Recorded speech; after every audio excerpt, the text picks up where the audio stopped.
Guys, আসসালামু আলাইকুম। Welcome to my channel Rimus blog and cooking. তো গাইস, আজকে অনেক দিন পরে একটু অন্যরকম ভিডিও দিলাম। সেটা হচ্ছে আমার ছাদ বাগানের সবজি তোলার ভিডিও। দেখো কি সুন্দর বোম্বাই মরিচ হয়েছে। মাশাল্লাহ মাশাল্লাহ, এত সুন্দর। আর তিনটে হয়েছিল, বাট আমি এখান থেকে একটাই পেরেছি, কারণ এখনও ওগুলো বড় হয়নি।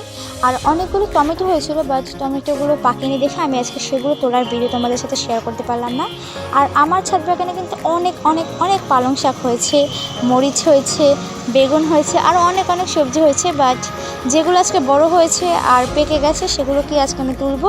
দেখো অনেক পালং শাক হয়েছে, কিন্তু আরও তোমরা যদি আমার সাথে থাকো তাহলে আরও অনেক অনেক সবজির ভিডিও দেখতে পারবে। আমি কিন্তু আমার ছাদ বাগানে টুকটুক করে অনেক কিছু লাগিয়েছি, আর এখন মাশাল্লাহ অনেক কিছু হয়েছে আমার ছাদ বাগানে। কয়েকদিন আগে অনেকগুলো সুবিধা হয়েছিল, বাচ্চাগুলো ভিডিও আমি করতে পারিনি। দেখো আমি কাটতে পারি না পালং শাক, তাই আমি কেচি দিয়ে কেটে কেটে করছি। কেউ যাকে সিরিয়াস মাইন্ডে নেবা না, আমি ছোট মানুষ। মাশাল্লাহ এত সুন্দর হয়েছে কি বলবো।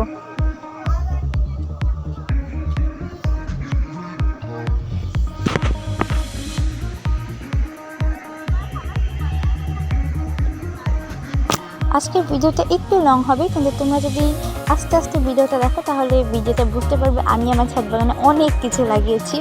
কিন্তু আমি এক ভিডিওতে এত কিছু দেখাতে পারবো না বলেই আমি পট করে এগুলোকে দেবো। আরও যখন সবজি তুলবো তখন আরেকটা ভিডিও দেবো পার্ট 2 হিসেবে। তোমরা পুরোপুরি সাথে থেকো। দেখো এখানে মরিচ হয়েছে, আমি আজকে মরিচে তুলবো। আর অনেক অনেক মরিচ হয়েছে, বাট আমার তো এত দরকার নেই, তাই আমি অল্প কয়েকটা মরিচ তুলবো। দেখো এই আমার পালং শাক তোলা শেষ না, আর একটু তোলা লাগবে। এই টবের সবটুকু আমি তুলবো। আর একটা টব ভরে হয়েছে, আরও 2-3টে টব হয়েছে, বাট আজকে আমি একটাই তুলবো, কারণ আমার এত প্রয়োজন নেই।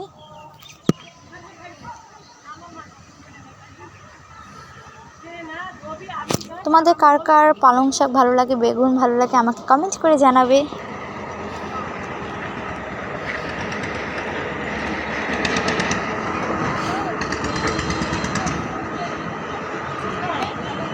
দেখো এখন আমি মরিচ তুলছি, আর মাশাআল্লাহ এত সুন্দর মরিচ হয়েছে, আর অনেক বেশি মরিচ হয়েছে যা আমার ধারণার বাইরে। দেখো গাইজ, তোমরা ভালো করে জুম করে দেখলে বুঝতে পারবে যে আমার মরিচ গাছে কিন্তু অনেক অনেক মরিচ হয়েছে, বাট আমি অল্প কয়েকটা তুলছি।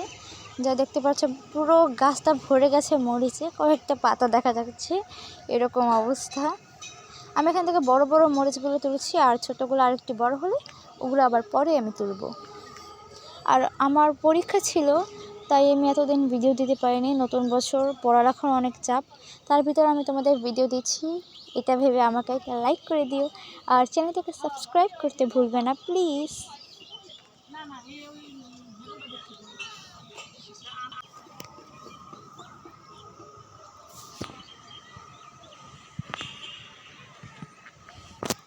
দেখো এখন আমি বেগুন তুলবো। এগুলোকে আমাদের আঞ্চলিক ভাষায় তাল বেগুন বলে, কারণ এগুলো হচ্ছে তালের মতো অনেক বড় বড় হয়।